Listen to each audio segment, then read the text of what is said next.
What's up, y'all? It's Kamikaze MMA. Let's go! I'm breaking down UFC 325, starting off with Sulan Grambo versus Lawrence Liu.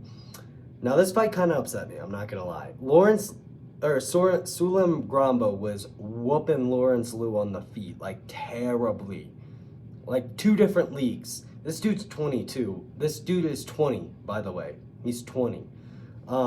And he was whooping him on the feet for that first round. And then the second round, just completely forgot how to fight. Just completely forgot. Just let Lawrence Liu take him down at will. Third round, same exact thing.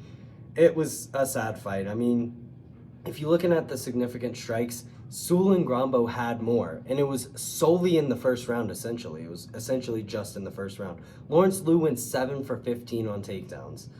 So, I mean, got around 50%, a little bit under than 50%, but he shot a bunch in the first, and Sulan Grambo was just throwing him off, and then in the second and third, he was just getting taken down at will. Wild. It was kind of sad to watch, but so was the next fight. I placed a bet. I was like, I placed free bets. I get like a $1 free a day, so I would just place free bets all the time. How do you even pronounce his name? Sebastian Saleh, I'm gonna say that's how you pronounce his name, was whooping on Nakamura for 2 rounds. Like 79 to 45 significant strikes, almost doubling him. Doubling throwing too, he was just throwing the whole time. And with like 5 seconds left in the round, fucking Nakamura, is that how you pronounce his name? Yeah, Nakamura threw a knee and just knocked out Slay. I mean, they should have let it go into decision, I think. I honestly think with that little time left. But, dude, that was sad. I was kind of upset, to be honest. And then Kim Sung-wook. Dude, Dom Marfan whooped on Kim Sung-wook for the entire round. And Kim Sung-wook might have had the lowest IQ performance. We'll talk about another one in a bit, but gosh, that was a low IQ performance. Kept going to the clinch for no reason when he was getting absolutely dominated in the clinch. Landing good when he was pressuring on the striking, landing good nasty shots on Dom Marfan. But just kept going to the clinch for absolutely zero reason. Zero reason to go to the clinch. Zero. Just kept going to the clinch. And he ended up paying the price with losing like a 30-27. If he might have won the third round. He might have won the third round. But he kept initiating where Dom Marfan was doing the most damage. He kept initiating it. Don't know why. He was winning the striking slightly. Whenever he was pressuring and just go, he was winning. And then Dom Marfan would kind of piece him up with a jab if he wasn't pressuring. And he didn't pressure except for like 20 seconds, and then he just held him in the clinch and got beat up. Made no sense. One of the weirdest fights I ever watched. Wait. They gave Con Oakley the decision? Dude, I must have walked away. Something must have happened where I didn't see Con Oakley's hand get raised. What? I mean, I guess the first round was close. The third round was probably Con Oakley's. I mean, it was close too, though. I mean, Yijia has a better chance of winning this 3-0 than Con Oakley has a chance of winning this 2-1. The second round, Con Oakley got finished. Let's be real. Con Oakley got finished, and Yijia just didn't. I hate when they do this. Whenever the announcers are like, whenever someone is obviously finished, and the announcers go, or it's just mostly Michael Bisping and DC John. I don't think John Anik ever does this, but they're like, oh yeah, that's the experience. No, you almost have the dude finished. Go and finish him. Don't just stand there at range. Like, the dude's on the ground. Go finish him. They're like, that's the experience you get. So you just see Michael Bisping, you won a championship by jumping on someone. You didn't win a championship by hurting someone and looking at him. Being like, oh, Luke Rockhold, do you want to get back up? This is experience talking. No, it's not. He should have finished the fight in the second. He didn't. And he paid the price. I think he won that fight, but he paid the price by decision because he didn't fucking go for the finish. Moving up to the preliminary card. Jonathan Mikalev versus Oban Elliott. This was kind of a sad fight too. Oban Elliott was whooping on Jonathan Mikalev. Jonathan was landing like the better shots, but his shots were one a dozen, you know. And then Oban's were a dime a dozen. So it was, but you could just tell Mikalev had the more power, but Oban was just like 10 times faster. He was just zoom, zoom, zoom, zoom. And then fucking Mikalev was like, and then in the second round, Jonathan, I believe he hurt Mikalev, or hurt Elliott a little bit. And Mikalev just instantly took the back and choked him out. Like, instantly. Oban Elliott goes out. Respect for not tapping, honestly. I think that should get you a performance bonus if you don't tap to a choke. I made a video before. I think tapping should get you cut from the UFC. We'll talk about that in a second. Jacob Malkoun versus Torres Fit. This is another example of someone just not going for a finish. I mean, Jacob Malkoun did probably the best he could, but he just isn't a finisher. Unless you get concussed by his knee or by his hip, unless you just concuss yourself on his hip, I don't think he's going to finish anyone. I mean, Torres Finney's tough. He's got a thick neck, pretty big head, big, tanky guy. But that should have been a finish. Let's be real. That should have been a finish. We all know that. We all know that it should have been a finish. But Jacob Malkoun just couldn't get it done, to be honest. Torres Finney did essentially nothing this entire fight either. And then Jacob Malkoun kept shooting these weird, like, clinch tape.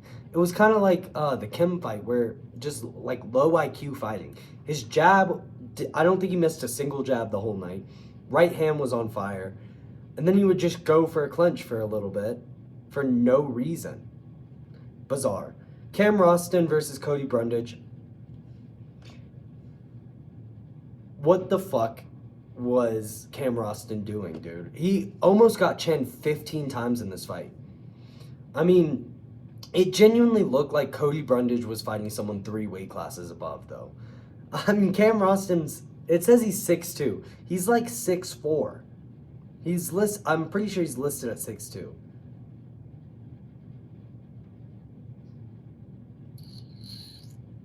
Let's see what his height is, actually. 6'3". Okay, he's listed at 6'3". Cody Brundage looked like he was like 6 to 7 inches shorter than him. Same with Tai Tuivasa versus Taliesin Teixeira. It looked like there was like 6 to 7 inches of height. And Cody Brundage just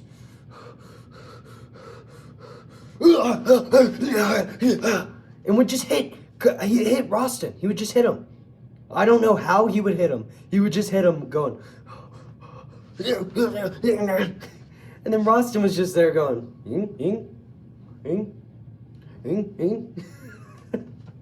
It was a weird fight to watch, to be honest. And then Cody Brundage kept going for takedowns. He didn't get one. It says he only shot 1 takedown. I think he shot 2 or 3. But then did Roston get a knockdown? No. I don't know how. It says Roston didn't get a takedown or a knockdown, which makes no sense because the fight was finished on the ground. I'm pretty sure he got a takedown. And Cody Brundage was like, let me just see if I could get a back of the head stop DQ. Or back of the head shot DQ, you know, his go-to. Just let me lay down here and see if they'll DQ him with back of the head shots. Just trying to get, he was like, oh shit, he's going for a right hand. Okay, he's going for a left hand. Okay, he's going for a right hand. He loves to get hit in the back of the head. It's the most bizarre thing ever. Good finish by whoever finished it, I forgot. But it was a good finish. At first I was like, I wouldn't step in on this. This is all landing on the guard. And then Roston started landing good shots through the guard, which we'll talk about that again later. Junior Tafa versus Billy Elikana. Junior Tafa, dude, this is the story of 2 fights. Every fight on this card happened twice. Like, it's bizarre. This was the exact same fight as Oban Elliott versus Jonathan Mikalev. Fucking Junior Tafa was was killing Billy Elicano in the striking. And then the second round comes along. Billy Elicano lands one good punch, gets the takedown, instantly chokes him out. Now this guy tapped. Again, this guy tapped, all right? But yeah, Junior Tafa taps in the second round, killing him in the first, like piecing him up, looked really fit. I mean, I remember when this dude was at heavyweight. I'm going to show you heavy versus light heavy, dude. The difference in this guy's physique was like, it's pretty crazy. Look at that. Like, that's pretty crazy. I mean, he looked so much better at light. He's looked so much better at light heavy. I feel bad that he didn't win this. He's probably going to get cut. Yeah. I mean, his takedown defense looked really good too. But he got hurt by one punch and then the fight was over, essentially. If you take him down, the fight's just over. Sad. Moving on to the next fight, which is kind of similar too. Quillen Salkild versus Jamie Mullarkey. Jamie Mullarkey was doing a really good job in this fight. Got hit by one or two good punches. It has 5 here. He only landed one significant strike, which I didn't really see him land a strike, but he got a takedown, which was good. Good start. And then Quillen Salkild threw him on his neck, head and neck. Kind of almost an illegal throw. It was close. It wasn't at all, but it was on the head and neck area, so I could see that. Quillen just aura-forms, looks into the camera and goes, yeah, and then chokes him out instantly. Instantly. I don't remember if Jamie Mullarkey tapped or not. I'm pretty sure he did. But instantly chokes him out. A lot of rear naked chokes tonight. That was kind of bizarre. Really good performance from Quillen Salkild, showing us a different level to his game while keeping a first round finish streak alive. This guy's the real Shavkat. I forgot about the Yanal Ashmouz fight. That was such a bland fight that I just completely forgot about it. That's why I wasn't picking him against Nasrat Haqparast. I completely forgot about that fight. But he's looked really good. He's looked really good in his last 2 fights. But beating Jamie Mullarkey by first round submission is not an easy feat. It's just not. I mean, that's a really good win, actually. So let's see him against someone in the rankings, honestly. I wouldn't mind to see him against, I mean, honestly, Dan Hooker. I think that could be a cut fight for Dan Hooker if Dan Hooker can't beat Quillen. And it's a Australia versus New Zealand fight. Or are they both New Zealand? No, Australian. Dan Hooker's New Zealand, right? Or am I tripping? Yeah. So New Zealand versus Australia. That would be okay fight. If Dan Hooker loses, cut him. If Dan Hooker wins, he's back in the rankings. Moving up. These are pro athletes. We need to have a serious conversation. These are pro athletes at the highest level of a sport. They're ranked in the UFC as MMA fighters. Highest level fighters. And you have fucking... Okay, let's just go over the fight. Fight starts. Ty goes straight at him. We were like, oh yeah, Ty's gonna get it. Instantly gets taken down. First round's over. Taliesin does almost nothing with any of the grappling. Almost nothing. I mean, he does a little bit, but almost nothing with any of the grappling. Second round starts. Ty does something. You're like, oh, okay, maybe he gets started in this round. Takes him down again. I think Ty gets up at the end, and you're like, Taliesin's gassed, bro. Taliesin's gassed. Why is he so gassed? This dude is 6'7" and pretty skinny for a heavyweight. Why is this dude gassed? Ty doesn't do anything because he's also gassed. Moving on, he lands some good shots, though. Taliesin lands better shots, to be real, which is bizarre. Third round, Taliesin might be the most gassed fighter I've ever seen in a UFC fight. And what does Tai Tuivasa do? Hug him for the entire round. I'm not even joking. He hugs him for the entire round. He's just like, oh my gosh, I have this dude hurt. And he's gassed. Let me just hug him. That was this fight. Is Tai Tuivasa just essentially saying, I don't want to win a fight, actually. I actually don't like winning fights. When is the last time Tai Tuivasa won a fight? Against Derek Lewis, right? When was that? 2022? Almost 4 years ago? That wasn't... Okay, yeah, it was 2022, almost 4 years ago. Tai Tuivasa hasn't won a fight in 4 years. He's faced Alexander Volkov. That's reasonable. That's reasonable. Lose to Alexander Volkov. That's okay. Jairzinho Rozenstruik decision. That's okay. Submitted by Marcin Tybura.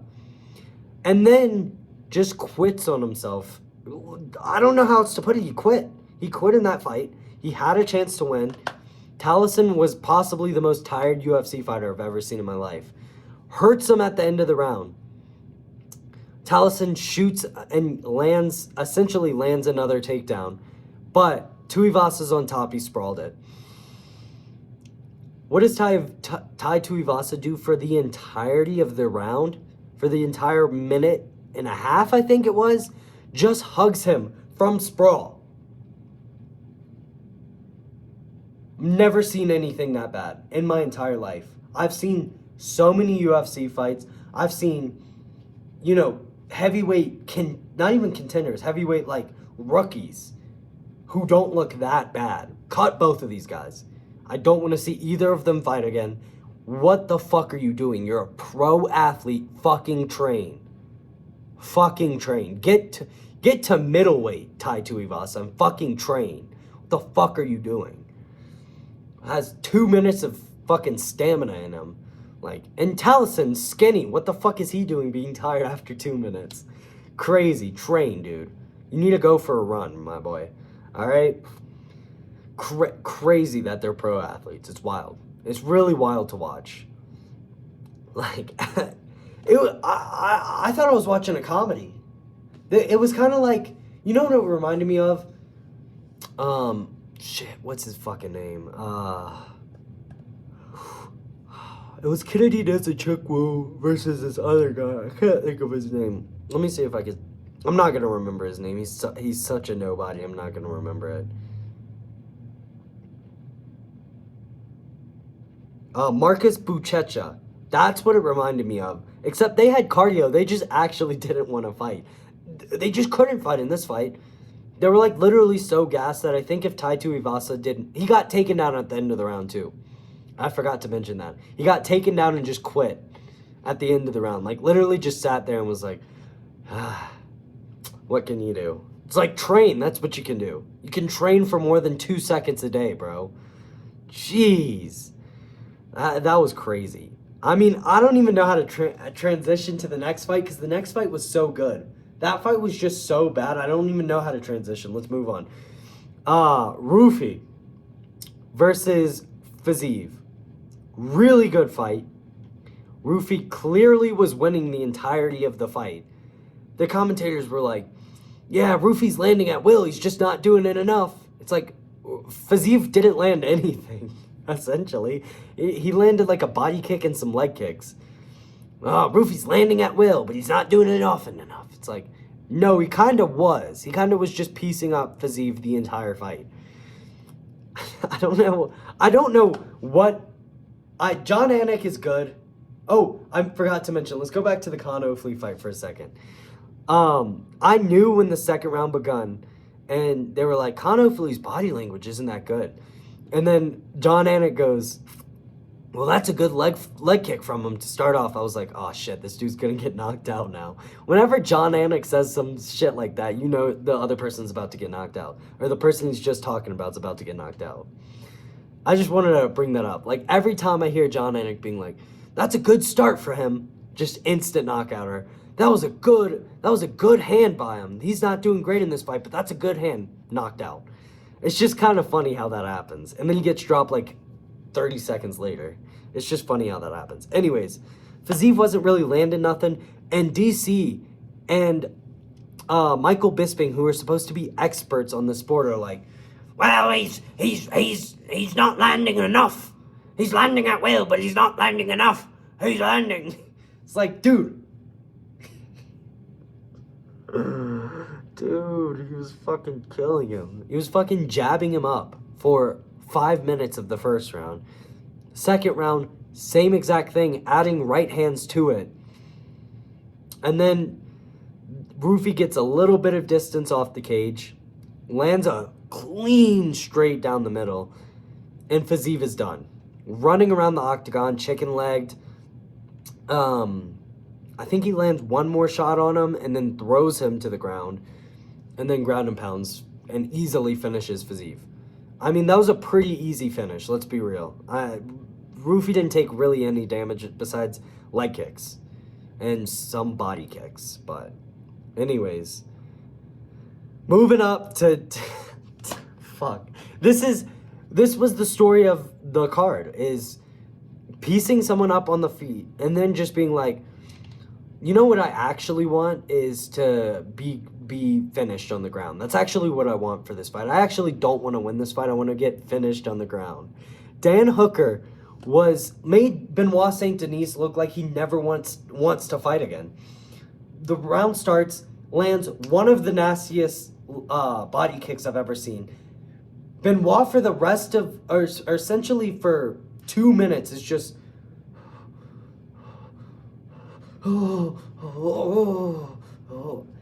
Dan Hooker lands a clean head kick and then just stops throwing.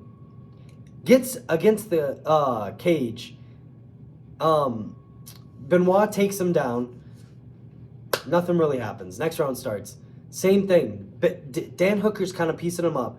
Get against the cage, and Dan Hooker tries to throw Benoit with his back against the cage. What are you doing? What are you doing? What are you doing? You're winning the striking. This guy is terrified of you on the feet. And you decide to essentially throw yourself into mount. Dan Hooker, Benoit is sitting with Dan Hooker's arm between his leg. Dan Hooker's other arm is just up in the air. And he's just getting elbowed repeatedly without doing anything to move. And then Dan Hooker's like getting hit with elbows. I don't know why he was smiling. And then he's like, oh shit, maybe I should block these elbows that are these shots that are just hitting me, like, because I'm not doing anything. Blocks it, gets back under. And then Benoit instantly gets an arm triangle. Almost finishes Dan Hooker. Props for not tapping. That is crazy. That is crazy. We all love a good Dan Hooker. We all love a good Dan Hooker. But crazy he didn't tap to that. That's crazy. That was a tight arm triangle. You get beat up for it. Gets out of the arm triangle, gets beat up, gets put back into the arm triangle, almost taps again, gets out, gets beat up, and I was like, oh, don't stop this. There's, 15 seconds left in the round. And then Benoit's shots just started going boom, straight through the guard, boom, straight through the guard, boom, boom, boom, boom, all through the guard. And I was like, step in, Herb, step in. I don't want to see this no more. Dan Hooker, dude. Damn, this dude would be good if he just was, why didn't he do kickboxing? This dude is a good kickboxer. He's got a lot of heart. He's got an okay chin, pretty good chin. Why did he not do kickboxing? You just don't grapple, dude. You just don't. You can't be training grappling every day. You just can't. Moving up the card to the main event of the evening. The top 5 fighter of all time, Alexander Volkanovski, is going into a stupid fucking rematch with someone he just beat a month ago, dude. He basically beat this dude up a month ago. And he goes out there and he does it again. Now, I'm just gonna be real. I was watching Guru stream while I was watching this card. What the fuck was that guy watching? What the fuck was he watching? Dude, Volk's just not landing. Lopez landed 4 shots the entire fight. Were we watching the same fight? I don't understand. Volk's defense looked pristine. Volk's defense looked the best it's looked in forever, since the Max Holloway trilogy. His defense looked incredible. I don't understand how we were watching the same fight. Let's go on significant strikes. 98 to 70, which I think 70 is high. And that's counting leg kicks and body kicks, mostly. I mean, if you looked at the stats, I think in the fourth round, it was like 50 head strikes to 10. And then most of the strikes for Diego Lopez were on the legs and body. It says 0 knockdowns. Diego Lopez got a knockdown. Okay, 50-45 is a terrible scorecard. Now, if the judges can't see that Volk got knocked down, right? Then I honestly would score that round to Volk too. Volk was kind of dominating the entire fight besides the third round, which he was dominating, but he got knocked down. Okay, now if the judges couldn't see that, fine. But it was a knockdown. Let's be real. It was a knockdown. Volk was dominating that fight, though. I don't understand how you can see it any other way. Volk was piecing up Lopez, rocked him like 4 or 5 times in that fight. Volk got dropped once. I don't think Volk got rocked that entire fight. I think Volk got jabbed a couple of times and was like, oh, good shit. Lopez was landing, or Volk was landing, bing, right on Lopez's chin, and Lopez was going, okay, good shit. Landing right hook, left hooks, rocking Lopez around the place. Dude, Volk's just not landing. He's just not landing. It's like, bro, he was fucking beating him up for 5 rounds. Essentially, I think the second round could have gone either way. I think Volk was dominating in the striking. It's a little dumb for him to shoot takedowns, honestly. But he was dominating in the striking. Lopez got the back in the... I thought they were going to give Lopez that round, to be 100% honest. I could see that round going either way, though. Round 3, I think, was Diego Lopez round. But I scored it to Volk before I knew it was a knockdown. Because in real life, it just looked like Volk did this, landed hard on the chin, and just his foot slipped out. It didn't really look like Lopez landed a shot on him. I mean, because Volk got right back up and was like, okay. So, I mean, but watching the replay, if the judges could see that replay, I don't know how you wouldn't score that round for Diego Lopez. Volk rocked Diego Lopez like 2 or 3 times in that round, though. And Lopez landed 1 shot. So, I kind of understand it either way. To be completely real. And, you know, I'm just being real. It's my opinion. It's not anyone else's, you know. It's whatever. I think Volk could have won that fight 5-0. I scored it 4-1, personally. I scored it 4-1, which I think was the right scorecard. Now, if you can't see that was a drop, if you're unsure if that's a drop, I understand scoring that round to Volk. Totally. The fight wasn't the most exciting, but, dude, does Guru hate Volk? I don't understand. Does he hate Volk? It just doesn't make sense. It doesn't. They're not adding up. Like, what the fuck are you talking about? Volk's dominating, and you're like, oh, this is fucking so boring.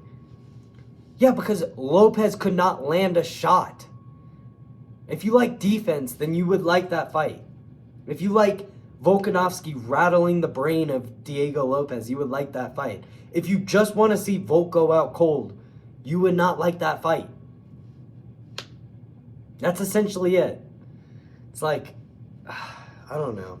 I mean, the whole card altogether wasn't that great. As I said it was going to be, this was kind of just a shit card. Like, let's be real. But Volk fucking made it good. Volk's a top 3 fighter all time. Taking this fight against Diego Lopez was a little dumb, though, I will say. His legacy would have been way better if he beat... I mean, but Diego could be a future champ. I don't know who's beating Diego Lopez. I don't think Movsar is again. I don't think he is. I mean, he obviously beat him the first time, but that was like, what, 1 or 2 weeks notice, Diego Lopez? What, 3 years ago? Like, 3-4 years ago? 3 years ago. Yeah, he lost to him 3 years ago. In a pretty close decision, if I'm not mistaken. Okay, it wasn't that close. He kind of got beat. He kind of got beat up, but still, Movsar's like the only guy I could see beating Diego Lopez. He's the only guy I could see beating him. I would have rather Volk fight Movsar, but I think Volk can beat Movsar. I think Volk is still in his prime. Don't know how at all, but I think Volk is still in his prime. Volk, now, we do have to talk about something. If Volk fights another power puncher at his height, if he were to fight Josh Emmett, he'd get knocked out. I'm just going to tell it how it is. Volk, his right-hand defense is kind of atrocious. I mean, that's the only hole in his entire game is his right-hand defense. Because he does this. He's like, oh shit, they're throwing at me. Just leaving his chin straight on a platter. And it's like the only reason Diego Lopez isn't knocking him out there is because Diego's landing on the like top of Volk's head, except for that one hook he got on the chin when Volk was actually blocking. Volk actually had his guard up, and he just lands it right past the guard, straight on the chin. Really good shot from Diego Lopez. One of the most beautiful shots I've ever seen. Actually, that was like insanely good. Great timing, great placement. Volk does have a chin. I mean, Volk gets hit cleanly with right hands quite a bit. He only got hit with like 2 or 3 this entire fight, though. So, Volk's top 3 all time. If he beats Movsar and Islam loses, I think you could put him to number 1. If Islam loses against... Who's he fighting next? Who's at welterweight? Ian Gary? Oh my gosh. That's going to be lame. If he loses to Ian Gary, he's not even in the top 5 anymore. I don't like Ian Gary. But if Islam loses his next fight and Volk wins against Movsar, he's the best fighter of all time. I mean, we got to start talking about that, right? I mean, and if Merab comes back, beats Petr Yan, he's the best fighter of all time. I mean, I think my current top 10 rankings, let's go over them. I got GSP at 10, if that. I don't rate GSP as high as, you know, most of the people today. I got GSP. Shit, who's my number 9? Let's just do top 5. Top 5's easier for me, okay? Top 5's easier. I don't think about the, who cares about the 10, bro? Let's go to the 5, okay? I got Merab at 5. I know that's kind of crazy. I think Merab is better all time than Petr Yan. Wow, call me crazy. Merab beat Petr Yan better than Petr Yan beat Merab. Now, Petr Yan's win over Merab was more impressive because Merab is a top 5 fighter of all time. I had him in my top 3 until he lost to Petr Yan. I got Merab. And then at number 4, I think I have... Dude, I think I'm going to put John Jones at number 4, honestly. I just... It's like... Oh, dude. Are we really ranking... No, I'm going to put John Jones at number 2. A little bit of a spoiler. Number 4, who do we got? Because Volk's number 3 right now. Volk's number 3. Number 4, who we got? Fuck, I don't know. Let's just do top 3. I got fucking Volk. I got Volk, John Jones, and Islam as my top 3. Sorry, y'all. It's been a crazy day. But... I'm just hyped Volk won, you know? I'm trying to just put Volk in that top 3 spot. I mean, how could you not, though? How could you not? He's got all-time wins. I think he beat Islam personally. If that Islam fight went to Volk, and Volk went back down and beat Ilia Topuria, which I guess wouldn't have been as great of a win. I wish he would have stayed at lightweight, beat Islam, then beats Arman, or Charles, beats Arman or Charles. He is by far the greatest fighter of all time. Like, I really think that fight was a robbery. I mean, if you're scoring that fight with damage, Volk wins. Volk wins that fight. I've rewatched it. Volk wins that fight. I haven't rewatched it recently. I forget if it's the 3rd or the 2nd round where Islam had his back. Maybe it was the 4th too. Islam had his back, but Volk was hitting him. Volk was hitting him and Islam looked scared while he had his back. That doesn't win you a round. I'm sorry, it just doesn't. Like, If someone has top position and you hurt them while on bottom, you're winning the round. It doesn't matter what position they have. Positions scored what? Third? It's like damage, no control. So it's scored second, but still, damage is the highest. And Volk out-damaged Islam for 3 out of those 5 rounds. I don't get it. I don't get how Volk lost that fight, to be honest. And I'm not the hugest Volk fan. I'm more of a Holloway fan, to be honest. I'm a Holloway and Pereira fan, but I don't like calling myself a fan. I'm an enjoyer. I'm a Holloway and Pereira enjoyer, which kind of sounds gay, but that's okay. I'm an enjoyer of them because, you know, I love watching them fight. I like watching Volk fight too, and he seems like a great dude, and that's why I like him. But fighting-wise, he's not my favorite fighter. But legacy-wise, he's one of the best fighters, if not, he's not the best, but he's in the top 3. He's the best featherweight of all time, no doubt about it. No doubt about it. Only lost to the greatest fighter of all time. Honestly, I might rate Ilya at number 5 and Merab number 4, honestly. Ilya is one of the best fighters we've ever seen fight. Merab is one of the best fighters we've ever seen fight. I don't like Ilya for some reason. I wish I did, but I there's just something. I think it's because he knocked out Alex and Max Holloway. I really think that's what it is. If he didn't fight those guys, I think I'd love Ilya Sabora, but you can't do that to my boys. All right, you can't do that to them. But yeah, guys, I'm hyped. I could sleep at peace now. Don't know what the fuck MMA Guru was watching. I don't understand. He needed to get off his knees for Diego Lopez. Like, Lopez lands on Volk's forearm and he goes, oh, what a shot from Lopez. Diego Lopez gets rocked by Volk. Oh, Volk landed a right hand. Like, what are you watching? What are you watching? The entire MMA world, except for MMA Guru, was watching that fight and was like, dude, Volk's kicking his ass. And fucking MMA Guru sitting there like, I picked Diego, though. I picked Diego. Yeah, don't pick Diego Lopez. Look, Diego Lopez had a small chance to win if he knocked out Volk. He didn't. So he was never going to win that fight by decision. He's just not good enough. He's just not. He's just not good enough to win a decision against the greatest featherweight of all time, a top 3 fighter at 37. We talk about the 35 curse. Volk has broken that twice. So now it's going to be the 39 curse when Volk finally retires.